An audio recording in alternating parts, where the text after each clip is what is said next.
Boa noite. Em apenas 30 minutos, vamos deixar você bem informado sobre as notícias que são destaque em Minas nesta quarta-feira de feriado. Criança morre quando o carro dirigido pelo pai capota. A polícia trabalha com a suspeita de embriaguez.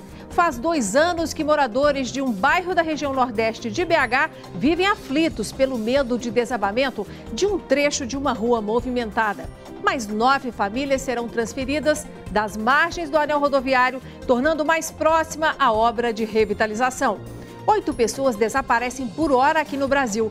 Você sabia que já existe um cadastro único para isso? Vamos te contar os detalhes daqui a pouco. E você vai ver também que, para a surpresa dos comerciantes, as lojas estão cheias nessa época do ano.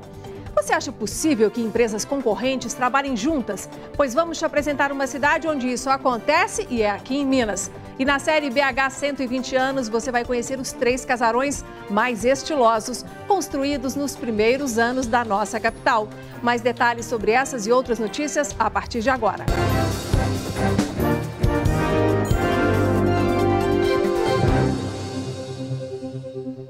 Há 2 anos, moradores do bairro Sagrada Família, na região Nordeste, convivem com a incerteza da segurança de uma rua que teve aí a estrutura ameaçada e que corre o risco de desabar. Desde então, quem precisa transitar pela rua passa por várias dificuldades, além do medo de ver as rachaduras se abrirem ainda mais. As obras para reverter essa situação não têm prazo para acontecer.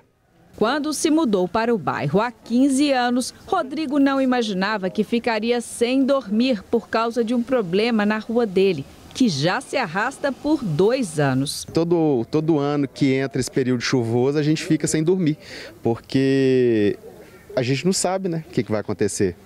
A rua é a Genoveva de Souza, no bairro Sagrada Família, na região leste da capital. Uma importante via de escoamento de veículos na região. A rua foi interditada pela Defesa Civil em novembro de 2015, depois que parte do asfalto cedeu. Desde então, os moradores esperam uma solução por parte da prefeitura. Como a gente fica? Isso aqui no centro, a poucos quarteirões, 3 quarteirões da Arena Independência? Não tem como, não é justificável. A rua também fica bastante movimentada em dias de jogos, o que preocupa ainda mais os moradores. Novas trincas já apareceram e o poste está começando a tombar. Mesmo assim, com a manta de asfalto que foi feita para impermeabilizar, está tendo a caída do passeio. O poste ele já está inclinando para o lado da via. Então isso já é um indício de que lá embaixo, na terra, já está tendo um deslocamento de terra. Chegar em casa também não é uma tarefa fácil para quem mora por aqui, já que o ponto de ônibus está interditado. Aqui não há possibilidade, você tem que dar voltas para poder pegar o ônibus em outro lugar. Para você trafegar de carro é complicado também. Eu, por exemplo, que moro aqui, eu tenho que dar a volta por outra rua para poder chegar na parte de cima. Além disso, um outro problema tem tirado o sono dos moradores. Com a interdição, a rua ficou deserta e o número de assaltos aumentou bastante. As motos têm livre acesso. E com isso, os bandidões sabem disso e todo mundo que está descendo, subindo de bolsa, eles arrancam. Em nota, a Sudecap informou que foi feito um trabalho de sondagem mais aprofundada na rua e também um projeto de intervenção que consiste no tratamento do talude vizinho ao abatimento para estabilizar a encosta local. O valor estimado para a obra é de cerca de 2 milhões e a licitação para execução está prevista para ocorrer ainda este ano. A gente quer acreditar na autoridade constituída. A gente se esforça para isso, mas tem sido uma decepção. Nós também queremos acreditar. Você que nos acompanha aqui no Jornal Band Minas já deve estar se lembrando aí que esta é a 3ª vez que a nossa equipe vai lá nesta rua do bairro Sagrada Família para ver se alguma solução aparece. Até agora, nada. Aguardemos.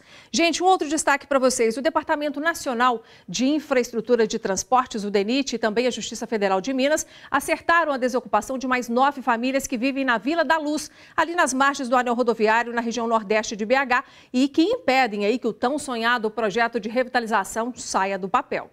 Da porta de casa, Deisiane sente e observa os tremores do contorno da BR-381. A casa, com pouco espaço, ainda dá lugar para uma torre de iluminação. Deisiane tem asma e está à espera da primeira filha, a Ágata. O desespero com o mofo, a poeira que vem do asfalto, o abafamento da casa sem janelas e com a própria saúde e a do bebê são inevitáveis. Por isso que eu tenho esperança, né, da gente sair daqui, porque ficar aqui não dá mesmo. Este ano, 25 famílias da região já conquistaram um novo lar e foram removidas do local por meio de um acordo com a Justiça Federal, que nesta primeira etapa vai atender 264 famílias que ocupam o anel rodoviário nas comunidades da região nordeste da capital. A decisão sobre a desocupação das residências em área de risco faz parte do programa Concilia 381 e Anel, que tem como objetivo a retirada das famílias das margens das vias para a realização da tão sonhada duplicação da 381 e revitalização do anel. Bem ali ficava a casa de uma moradora que foi relocada no último multirão no dia 9 de novembro, no qual 6 famílias ganharam um novo lar. No primeiro, em outubro, outras 19 famílias receberam uma casa segura. A gente sabe muito bem o que cada uma dessas famílias passa. Cada família que conquista a sua casa própria, a sua moradia digna, é como se a gente também estivesse conquistando a nossa. Cerca de 800 famílias vivem à margem das vias de risco na região nordeste da capital. Edson Pereira lembra bem o local em que sua mãe foi atropelada ao fazer uma visita aos filhos. O motorista estava extremamente embriagado e felizmente ele perdeu o controle e se colodiu aqui na mureta, imprensando a minha mãe sobre a mureta, atropelando e matando a mesma. De acordo com esse especialista, as obras de adequação na BR-381 e no anel rodoviário são fundamentais. A sua revitalização, a sua revisão de concepção é algo emergencial, essencial, visto que hoje ele não é mais uma rodovia, ele opera mais como uma avenida da cidade. Em 2017, diversos acidentes resultaram em vítimas fatais na região. Carretas e caminhões que perderam freio feriram motoristas e passageiros. Engavetamentos, incêndios e atropelamentos. O último acidente marcante ocorreu em setembro, no qual um caminhão desgovernado atingiu 6 veículos e uma bicicleta. 3 pessoas da mesma família morreram na altura do bairro Betânia. Não é somente aquela descida do Betânia, que é o que a gente vê sempre nos noticiários, o ponto que merece atenção. Na verdade, o trecho inteiro do anel acontece acidentes e muitas das vezes em pontos que não necessariamente são noticiados. O DENIT informou que irá reassentar as famílias em etapas. Na primeira serão 264 famílias por meio do programa Concilia BR-381 e Anel. O acordo foi assinado entre representantes dos programas, do DENIT e também da Justiça Federal, Defensoria Pública da União, Ministério Público Federal, Prefeitura de Belo Horizonte, Urbel e ainda comunidades de moradores em área de risco de Belo Horizonte, a SEMAR. Na segunda etapa está previsto aí o reassentamento de 1.090 famílias das vilas PUC, São José e bairro Bom Destino. Um menino de 10 anos morreu em um acidente na madrugada de hoje em Varginha, no sul de Minas. O carro, gente, ele era dirigido pelo pai da criança que apresentava sinais de embriaguez. Nós vamos para a nossa redação conversar com a repórter Luciana Viana, que tem mais detalhes dessa notícia. Boa noite, Luciana. Boa noite, Nácia. Boa noite a todos. A criança estava junto com o pai dentro do carro, quando o acidente aconteceu. O pai teria perdido o controle da direção em uma rotatória e bateu contra um poste. As 4 rodas do veículo ficaram viradas para cima, as vítimas presas às ferragens. A criança de 10 anos não resistiu e morreu no local. O pai, de 41 anos, foi socorrido e levado para o hospital. Lá, os médicos constataram que ele apresentava sinais de embriaguez. Uma lata de cerveja foi encontrada dentro do veículo. Que notícia triste, Luciana. Muito triste. E ela também, gente, acompanhou pra gente, tem informações de um acidente aqui na Grande BH. 5 pessoas ficaram feridas e foi hoje de manhã ali na Via Expressa de Contagem. Um carro capotou e também atingiu um poste. Conta aí, Luciana. Exatamente, Nácia. Ali na Via Expressa de Contagem, na altura do bairro Beatriz, segundo o Corpo de Bombeiros, a mulher que conduzia o veículo teria passado mal ao volante e bateu contra um poste. Este poste ele caiu, e ao ser derrubado ali, ele puxou um segundo poste pela fiação. Esse segundo poste caiu em cima de um veículo Inácia que vinha logo atrás. 5 pessoas feridas, todas elas levadas para hospitais da região. A CEMIG foi acionada para a retirada dos postes e também reparos na rede, viu, Inácia? Que susto, hein? Que susto. Obrigada, viu, Luciana, pelas informações.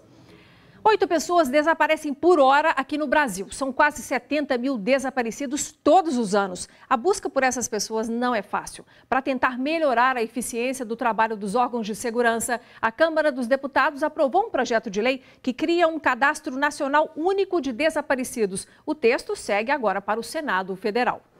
Uma rotina nas delegacias do país. Familiares aflitos em busca de notícias de parentes que desapareceram. Mariene veio registrar um boletim de ocorrência. O filho de 16 anos saiu de casa na semana passada e não foi mais visto. Nós vamos divulgar, vamos tirar cópias, espalhar para a cidade inteira, nos bairros, todos os lugares, né? Que alguém me ajude. No Brasil, são registrados 8 desaparecimentos por hora. São quase 70 mil pessoas por ano. Sem um cadastro nacional com informações dessas pessoas, dados importantes não são compartilhados pelos órgãos de segurança. As investigações ficam mais difíceis e mais lentas. Um sofrimento para milhares de famílias. A Câmara dos Deputados aprovou um projeto de lei determinando a criação de um cadastro nacional único. O texto ainda precisa ser aprovado pelo Senado. A implantação e coordenação do serviço ficarão sob a responsabilidade do Ministério da Justiça. Já os órgãos de segurança estaduais e federais terão que atualizar os dados sob pena de ficarem sem receber repasses da União. São Paulo lidera as estatísticas de pessoas desaparecidas nos últimos 10 anos. Rio Grande do Sul e Rio de Janeiro vêm a seguir. Hoje, o site de desaparecidos de Minas Gerais tem pouco mais de 2.000 fotos.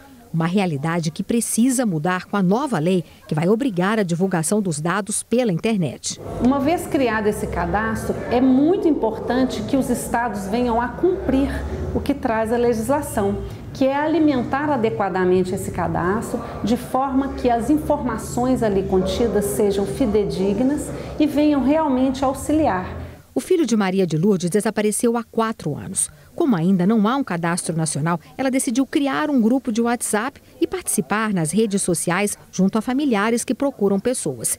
Este vídeo mostra que os parentes se mobilizam e vão para as ruas em busca de informações. A questão de desaparecidos no Brasil, ela ainda não é vista com a seriedade que deveria ser visto. O cadastro, ele vai gerar uma estatística. E essa estatística é essencial para que os órgãos públicos vejam que realmente é preciso dar atenção a essa causa.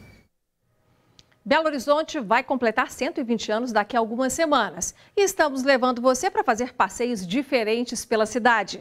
Na série que estreamos na última segunda-feira, não estamos aí chamando a sua atenção para os tradicionais pontos turísticos, não. Mas sim para os cantinhos que às vezes a gente nem dá atenção naquela correria do dia a dia. O destaque de hoje são 3 casarões estilosos que representam bem aí o estilo de BH nos seus primeiros anos. A dupla Diogo Ramalho e Marco Tatu saiu pelas ruas acompanhada do designer Gustavo Greco.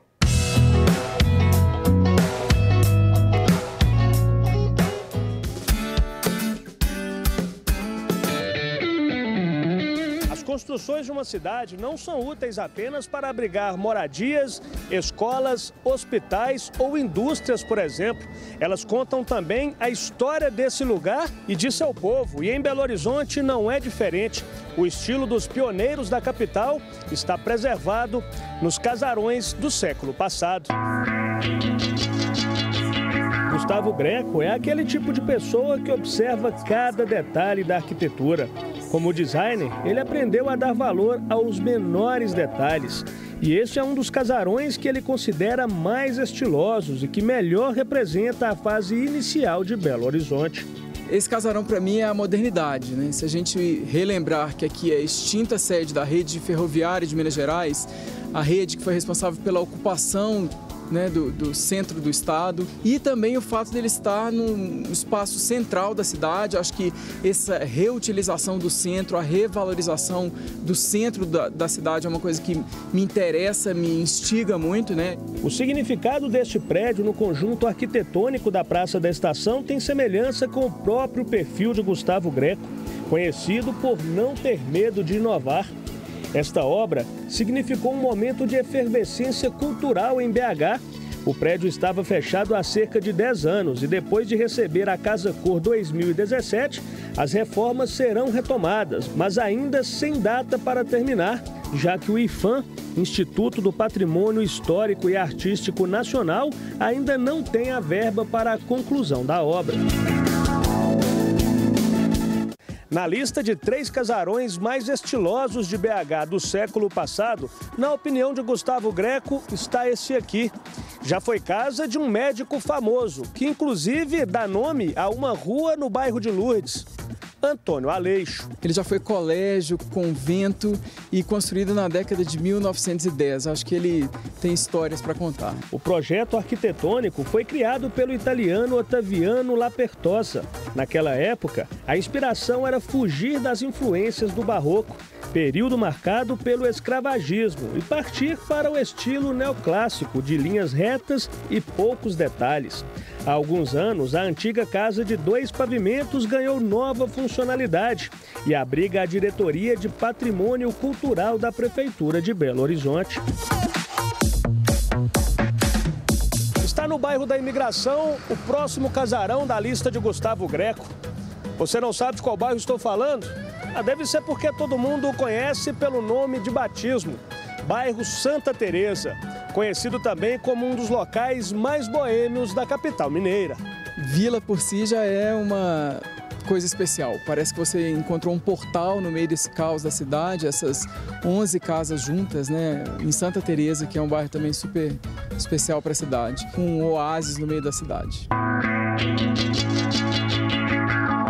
E qual é o seu casarão preferido, que lembra a época inicial de BH? Ele pode ter a ver com a sua história ou simplesmente ser aquele que você gosta de ficar olhando. E quando você passar na frente deste casarão, faça uma selfie e mande para nós. Tipo assim, ó. Faça sua foto e envie para o nosso BandZap. Ao final da série, eu vou escolher a melhor selfie. E a Band vai publicá-la em suas redes sociais. Caprichem!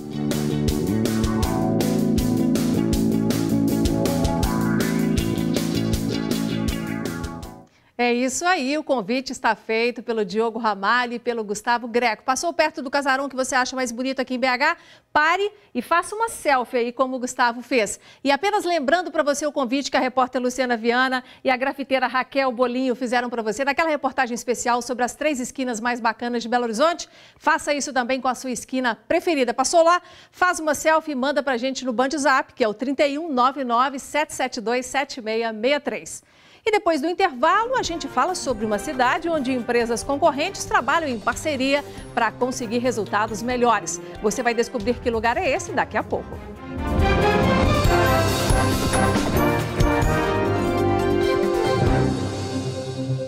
Você vai conhecer agora uma cidade na qual até os concorrentes trabalham de mãos dadas para gerar os melhores resultados. Se faltar uma matéria-prima para entregar uma encomenda, por exemplo, vai lá e busca no vizinho. Estamos falando de empresas de tecnologia que são muito competitivas, mas que trabalham em esquema de colaboração. Essa é a realidade em Santa Rita do Sapucaí, conhecida como Vale da Eletrônica, no sul de Minas. Lá existe um APL, um arranjo produtivo local, que funciona muito bem, e isso aí em razão da união de várias entidades parceiras. Indústria e desenvolvimento. Esta indústria em Santa Rita do Sapucaí é especializada na fabricação de kits didáticos para escolas de eletrônica, automação e eletrotécnica. Para montar cada kit desses, a empresa compra peças de pelo menos outros 10 fornecedores da cidade. Temos fornecedores específicos da central, do interfone, das mecânicas, dos parafusos, até do cabo a gente tem fornecedores específicos para isso. A empresa precisa, por exemplo, de caixas metálicas que não produz, mas que são fabricadas por essa outra indústria, também instalada na cidade. Para embalar seus produtos, as 2 fábricas contam com serviços desta outra, também com sede em Santa Rita do Sapucaí, que fornece embalagens de papelão. No final das contas, todo mundo é cliente um do outro por aqui. Mas não é por acaso, não. As empresas da região se uniram num processo produtivo compartilhado. Na prática, elas trabalham de mãos dadas e trocam tecnologias que uma produz e a outra precisa. Parceria que ganhou o nome de Arranjo Produtivo Local, ou APL. Foi o que ajudou a transformar Santa Rita do Sapucaí num dos principais polos de inovação tecnológica do país, por abrigar o Vale da Eletrônica. Um avanço e tanto, que contou com o apoio da Federação das Indústrias de Minas, a FIENG, por meio do Sindicato das Empresas do Setor na cidade, o Sindivel. Quando você tem uma empresa especializada na produção daquela parte, daquela peça, você sempre tem um produto com maior garantia de funcionamento, com padrão de qualidade maior. Isso permite que cada empresa trabalhe muito focado no seu negócio particular e consiga terceirizar coisas que inclusive, se ela fosse fazer totalmente dentro da fábrica, ela teria um custo muito maior, uma dificuldade muito maior de fazer. A pequena cidade, de 40 mil habitantes, tem nada menos do que 150 empresas de setores eletroeletrônicos, que vão desde informática até segurança, radiodifusão, automação industrial e telecomunicação. Indústria poderosa que movimenta em média 3 bilhões de reais por ano. A consolidação veio com o suporte da FIENG, que trouxe aqui para nós, o SES e o SENAI, que nos ajudou muito a treinar funcionários que não tiveram condições de fazer uma faculdade, de fazer um curso técnico. Eles são preparados na parte elétrica, na parte de escritório, e isso realmente foi muito bom para nós aqui. Uma história que começou a partir dos anos 50, quando houve aqui a instalação de escolas técnicas e de ensino superior, entre elas a do SENAI, que integra o sistema FIENG e, além de serviços para as empresas, oferece mais de 10 cursos técnicos de formação profissional voltada para a indústria.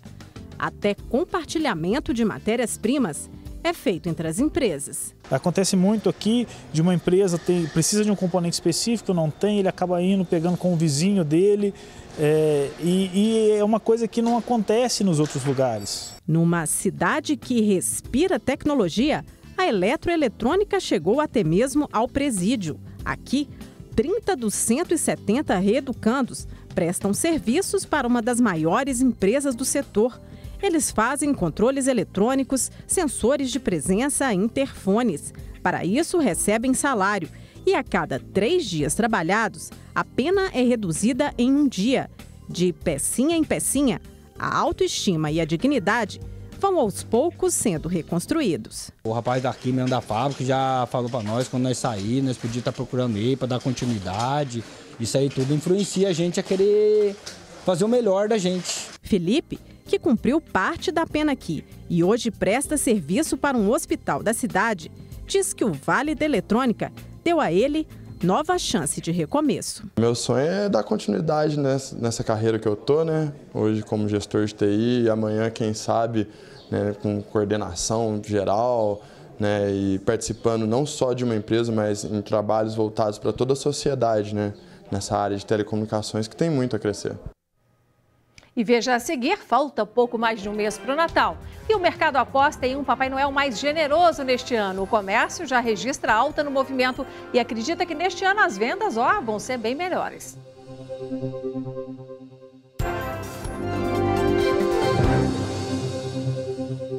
Pesquisa aponta que 73% dos brasileiros devem dar presentes neste Natal. Shoppings e centros comerciais de todo o país já estão cheios e lojistas, claro, animados com as vendas. Corredores lotados e sacolas nas mãos do consumidor. O jeito é dar uma antecipada nas compras aí, porque se deixar para a última hora, não tem nem espaço aqui para caminhar. Começar a olhar, pesquisar preço. Daqui a pouco do 13º aí, né? Uma pesquisa realizada em todas as capitais do país pelo Serviço de Proteção ao Crédito e a Confederação Nacional de Dirigentes Lojistas aponta que quase 111 milhões de consumidores devem presentear alguém neste Natal. 4 milhões a mais do que em 2016. Isso significa que 73% dos brasileiros vão às compras.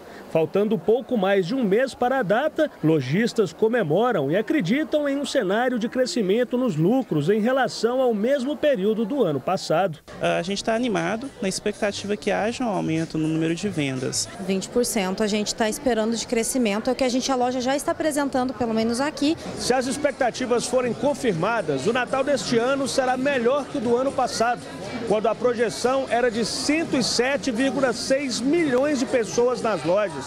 Isso significa 73% dos brasileiros comprando presentes natalinos. E há ainda aqueles que gastam para presentear a si mesmo. Isso tudo aqui é só para você? Nossa! É só para você isso tudo? Sim, é para mim. Por enquanto, nesse novembro, eu tenho sentido que o consumidor segurou nos outros meses e está vindo comprar para ele mesmo. Já o consumidor não custa nada pechinchar um pouquinho. Afinal, qualquer desconto interessa. Que eu consegui? Teve ó, já consegui um descontinho aqui, pelo menos uma capinha de R$5 aqui, já é alguma coisa. Já dá para pagar o lanche ali, né, com o desconto aqui. E agora eu te faço um convite. Se você sente falta de ver algum assunto de utilidade pública, de interesse público aqui no nosso jornal, nos faça uma sugestão de pauta pelo Bandzap, que é o 31 99 772 7663. Nosso jornal fica por aqui. Eu espero que você tenha gostado dos temas de hoje e contamos com a sua audiência amanhã. Tenha uma boa noite.